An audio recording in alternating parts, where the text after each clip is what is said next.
ಇವತ್ತು ನಾವು ಹೋಗ್ತಾ ಇರುವಂತದ್ದು ಕರ್ನಾಟಕದ ಪ್ರಸಿದ್ಧ ದೇವಾಲಯವನ್ನ ನೋಡ್ಲಿಕ್ಕೆ. ಅದು ಹಂಪಿಯಲ್ಲಿದೆ. ವಿರೂಪಾಕ್ಷ ದೇವಸ್ಥಾನವನ್ನ ನೋಡ್ಲಿಕ್ಕೆ ನಾವು ಹಂಪಿಗೆ ತೆರಳ್ತಾ ಇದೀವಿ.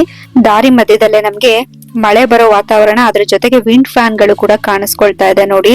ದೊಡ್ಡ ದೊಡ್ಡ ವಿಂಡ್ ಫ್ಯಾನ್ ಗಳು, ಬೆಟ್ಟ ಗುಡ್ಡ, ತುಂಬಾ ಲೈಟ್ ಆಗಿ ಮಳೆ ಬರ್ತಾ ಇದೆ. ಸದ್ಯಕ್ಕೆ ಹಂಪಿಗೆ ಹೋಗೋಷ್ಟರಲ್ಲಿ ಮಳೆ ನಿಂತೋಯ್ತು, ಹಾಗಾಗಿ ದೇವಸ್ಥಾನನ ನೋಡ್ಲಿಕ್ಕೆ ಚೆನ್ನಾಗ್ ಅನ್ಸ್ತು. ಈಗ ನೋಡ್ತಾ ಇದ್ರಲ್ಲ, ಹಂಪಿಗೆ ವಿಸಿಟ್ ಮಾಡಿದೀವಿ. ಹಂಪಿಗೆ ಎಂಟ್ರಿ ಆಗ್ತಿದ್ದಾಗೆ ನಿಮ್ಗೆ ಕಣ್ಣಿಗೆ ಕಾಣಿಸೋದೆಲ್ಲ ಬೆಟ್ಟ ಗುಡ್ಡಗಳು, ಹಾಗೇನೆ ಕಲ್ಲಿನ ಮಂಟಪಗಳನ್ನ ನೀವು ನೋಡ್ತೀರಾ. ಈ ಕಲ್ಲಿನ ಮಂಟಪಗಳೇ ಉದ್ದಕ್ಕೂ ನಿಮ್ಗೆ ಸಾಲಾಗಿ ಸಿಗ್ತವೆ, ಒಂದಾದ್ಮೇಲೆ ಒಂದು. ಬನ್ನಿ ಈಗ ಹಂಪಿಯ ವಿಶೇಷತೆ ಬಗ್ಗೆ ತಿಳ್ಕೊಳ್ಳೋಣ. ಹಂಪಿ ಅಂತಂದ್ರೇನೆ ಕರ್ನಾಟಕಕ್ಕೆ ಒಂದು ಹೆಮ್ಮೆಯ ವಿಷಯ. ಯಾಕಂದ್ರೆ ಹಂಪಿಯ ದೇವಾಲಯ ಆಗ್ಬೋದು, ಅಲ್ಲಿನ ಕಲ್ಲಿನ ರಥ ಯುನೆಸ್ಕೋದಲ್ಲಿ ಸ್ಥಾನ ಪಡೆದಿದೆ. ಹಂಪಿಯಲ್ಲಿರುವಂತಹ ವಿರೂಪಾಕ್ಷ ದೇವಸ್ಥಾನ ಕರ್ನಾಟಕದ ಅತ್ಯಂತ ಪುರಾತನ ಮತ್ತೆ ಜೀವಂತ ದೇವಾಲಯಗಳಲ್ಲಿ ಒಂದು ಅಂತಾನೆ ಹೇಳ್ಬೋದು. ಪುರಾಣಗಳ ಪ್ರಕಾರ ಪಂಪಾ ಎಂಬ ದೇವಿ ತುಂಗಭದ್ರಾ ನದಿನಲ್ಲಿ ತಪಸ್ ಮಾಡಿ ಶಿವನನ್ನ ಮದುವೆ ಆಗ್ತಾಳೆ. ಆ ನಂತರ ಶಿವನು ವಿರೂಪಾಕ್ಷ ಎಂಬ ಹೆಸರಿನಲ್ಲಿ ಇಲ್ಲೇ ನೆಲೆಸಿರ್ತಾನೆ.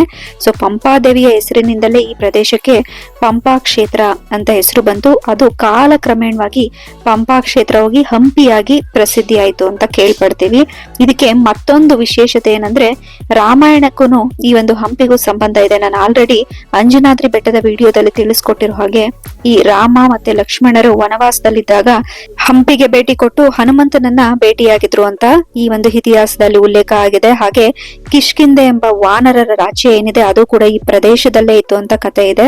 ನಿಮಗೆ ನೋಡ್ಬಹುದು, ಈ ಒಂದು ವಿರೂಪಾಕ್ಷ ದೇವಾಲಯದ ಒಂದು ಸುತ್ತ ಆವರಣಗಳನ್ನ ನೋಡ್ತಾ ಇದ್ರೆ, ಇಲ್ಲಿ ಪ್ರತಿಯೊಂದನು ಎಲ್ಲ ಕಲ್ಲು ಗುಡ್ಡಗಳಿದೆ. ಅದರ ಜೊತೆಗೆ ಕಲ್ಲುಗಳಲ್ಲೇ ಒಂದೊಂದು ಮಂಟಪಗಳನ್ನ ಮಾಡಿದ್ದಾರೆ. ತುಂಬಾ ವಿಶಾಲವಾದಂತಹ ದೇವಸ್ಥಾನ. ಈ ದೇವಸ್ಥಾನ 7ನೇ ಶತಮಾನಕ್ಕೂ ಹಿಂದಿಂದು ಅಂತಾನೆ ಇತಿಹಾಸಗಾರರು ಹೇಳ್ತಾರೆ. ಆದ್ರೆ ವಿಜಯನಗರ ಸಾಮ್ರಾಜ್ಯದ ಕಾಲದಲ್ಲಿ 14ರಿಂದ 16ನೇ ಶತಮಾನದಲ್ಲಿ ದೇವಾಲಯಕ್ಕೆ ಅಪಾರ ಮಹತ್ವ ದೊರಕಿತ್ತು. ಈ ಒಂದು ದೇವಾಲಯವನ್ನ ವಿಸ್ತರಿಸಿಕೊಂಡು ಭವ್ಯ ಗೋಪುರಗಳು, ಸಭಾ ಮಂಟಪಗಳು ಮತ್ತೆ ಶಿಲ್ಪಕಲೆಗಳನ್ನ ನಿರ್ಮಾಣ ಮಾಡಿರೋದು ಒಂದು ಇತಿಹಾಸದಲ್ಲಿ ಉಲ್ಲೇಖ ಆಗಿದೆ. ಸೊ ಇಂದು ಕಾಣೋ ಎಲ್ಲ ಎತ್ತರದ ರಾಜಗೋಪುರಗಳು ಆಗಿನ ಕಾಲದ ಅದ್ಭುತ ಕಲೆಯ ಉದಾಹರಣೆ ಅಂತಾನೆ ಹೇಳ್ಬೋದು. ಇಲ್ಲಿರ್ತಕ್ಕಂತಹ ಒಂದೊಂದು ಕಲ್ಲಿನ ಮಂಟಪ ಆಗ್ಬೋದು, ಈ ಒಂದು ಕಲ್ಲಿನ ಕಂಬಗಳಾಗ್ಬೋದು, ಒಂದೊಂದು ಶಿಲ್ಪಕಲಾಕೃತಿಗಳನ್ನು ನಿಮ್ಗೆ ಈ ಕನ್ನಡ ನಾಡಿನ ಶಿಲ್ಪಕಲಾ ವೈಭವವನ್ನ ಚಿತ್ರಣ ಮಾಡುತ್ತೆ. ನೋಡ್ತಾ ಇದೀರಲ್ಲ, ಒಂದೊಂದು ಕಲ್ಲಿನಲ್ಲೂ ಎಷ್ಟು ವಿಭಿನ್ನವಾಗಿ ಈ ಕೆತ್ತನೆಗಳನ್ನ ಮಾಡಿದ್ದಾರೆ. ಶಿಲ್ಪಕಲಾ ಆಕೃತಿಗಳನ್ನ ನೀವು ನೋಡ್ತಾ ಇದ್ರೆ ಗೊತ್ತಾಗತ್ತೆ. ಕರುನಾಡು ಹಂಪಿಯನ್ನ ಶಿಲ್ಪಕಲಾ ಬೀಡು ಅಂತ ಯಾಕೆ ಹೇಳ್ತಾರೆ ಅಂತ. ಸೊ ನಾವು ಹೋದಂತ ವಾತಾವರಣ ಕೂಡ ತುಂಬಾನೇ ಚೆನ್ನಾಗಿತ್ತು. ಆಗ್ತಾನೆ ಲೈಟ್ ಆಗಿ ಮಳೆ ಬಂದು ನಿಂತಿತ್ತು. ನೋಡ್ತಾ ಇದ್ದೀರಲ್ಲ ಎಷ್ಟು ವಾತಾವರಣ ಕೂಲ್ ಆಗಿದೆ ಅಂತ. ಸೊ ಇಲ್ಲಿಂದ ನಾವು ನಡ್ಕೊಂಡು ಹೋದ್ರೆ ವಿರೂಪಾಕ್ಷ ದೇವಾಲಯ ಸಿಗುತ್ತೆ.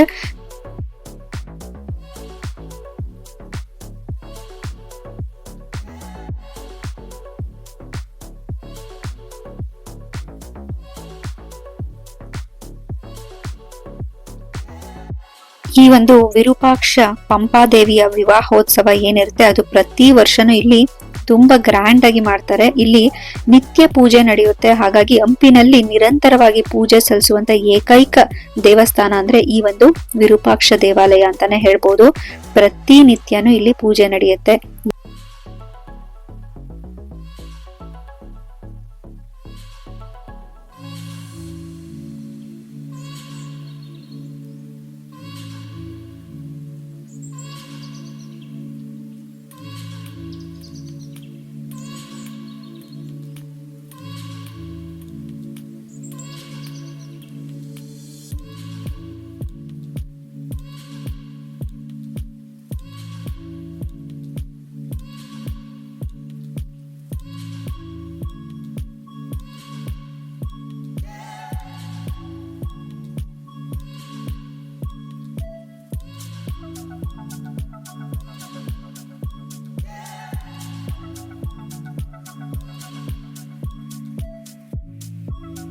ಹಂಪಿನಲ್ಲಿ ನೀವು ತುಂಬಾ ದೇವಾಲಯಗಳನ್ನ, ಮಂಟಪಗಳನ್ನ ನೋಡ್ಬೋದು. ಆದ್ರೆ ಎಲ್ಲೂ ದೇವಾಲಯಗಳಲ್ಲಿ ಪೂಜೆ ಸಲ್ಲಿಸೋದಿಲ್ಲ, ಪೂಜೆ ನಡೀತಾ ಇಲ್ಲ. ಆದ್ರೆ ಪ್ರತಿನಿತ್ಯ ಪೂಜೆಯನ್ನ ನಡೆಯುವಂತ ಏಕೈಕ ಪೂಜಾ ಸ್ಥಳ ಅಂದ್ರೆ ಈ ಒಂದು ವಿರೂಪಾಕ್ಷ ದೇವಾಲಯ. ನೀವು ನೋಡಿರ್ಬೋದು ಎಷ್ಟೊಂದು ಮಂಟಪಗಳು ಇದೆ, ದೇವಾಲಯಗಳು ಇದೆ, ಆದ್ರೆ ಎಲ್ಲೂ ಕೂಡ ಪ್ರತಿನಿತ್ಯ ಪೂಜೆ ಸಲ್ಲಿಸೋದೇ ಇಲ್ಲ. ಆದ್ರೆ ವಿರೂಪಾಕ್ಷ ದೇವಾಲಯದಲ್ಲಿ ಈ ಒಂದು ಶಿವನಿಗೆ, ವಿರೂಪಾಕ್ಷನಿಗೆ ಮತ್ತೆ ಪಂಪಾದೇವಿಗೆ ಪ್ರತಿನಿತ್ಯನೂ ಪೂಜೆ ಸಲ್ಲಿಸ್ತಾರೆ. ಹಾಗಾಗಿ ಈ ಒಂದು ಏಕೈಕ ಪೂಜಾ ಸ್ಥಳ ಹಂಪಿನಲ್ಲಿರ್ತಕ್ಕಂಥದ್ದು ವಿರೂಪಾಕ್ಷ ದೇವಾಲಯ. ಒಂದು ದೇವಾಲಯದ ಗರ್ಭಗುಡಿನಲ್ಲಿ ನೀವು ಶಿವಲಿಂಗ ಮತ್ತೆ ಪಂಪಾದೇವಿಯ ವಿಗ್ರಹವನ್ನ ನೋಡಬಹುದು.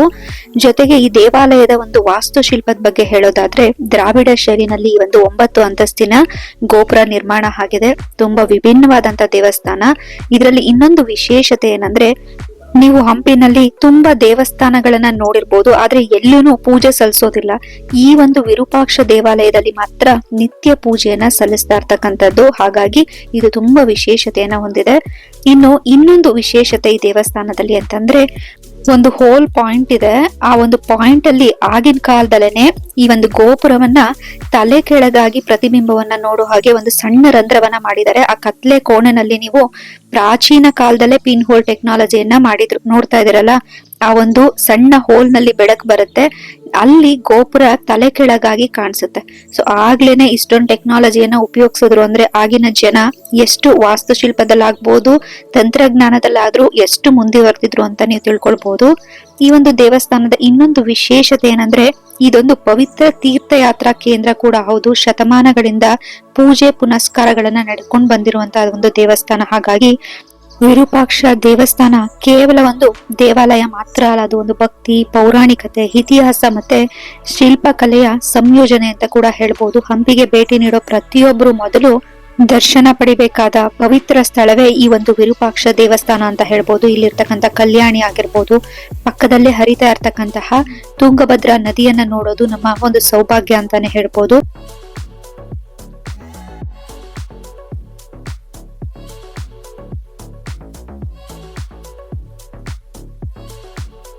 ಈ ಹಂಪಿಯನ್ನ ನೋಡಿದಾಗ್ಲೇ ನಮಗೆ ಗೊತ್ತಾಗುತ್ತೆ ವಿಜಯನಗರ ಸಾಮ್ರಾಜ್ಯ ಎಷ್ಟು ರಿಚ್ ಆಗಿತ್ತು.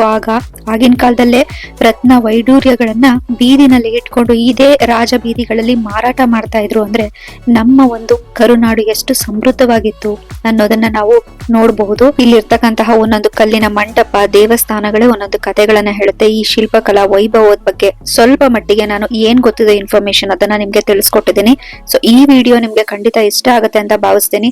ಯಾಕಂದ್ರೆ ಮತ್ತೆ ನಾನು ನನ್ನ ಲೈಫ್ ನಲ್ಲಿ ತಿರುಗಿ ನೋಡಿದಾಗ, ಈ ಒಂದು ವಿಡಿಯೋನ ನಾನೇ ನೋಡಿದಾಗ ನನಗೆ ಒಂದು ಮೆಮೊರೇಬಲ್ ಆಗಿ ಉಳ್ಕೊಳ್ಳುತ್ತೆ ಅನ್ನೋದಕ್ಕೋಸ್ಕರ ಈ ವಿಡಿಯೋನ ಮಾಡಿದೀನಿ. ವಿಡಿಯೋ ಇಷ್ಟ ಆದ್ರೆ ಲೈಕ್ ಮಾಡಿ. ಧನ್ಯವಾದಗಳು.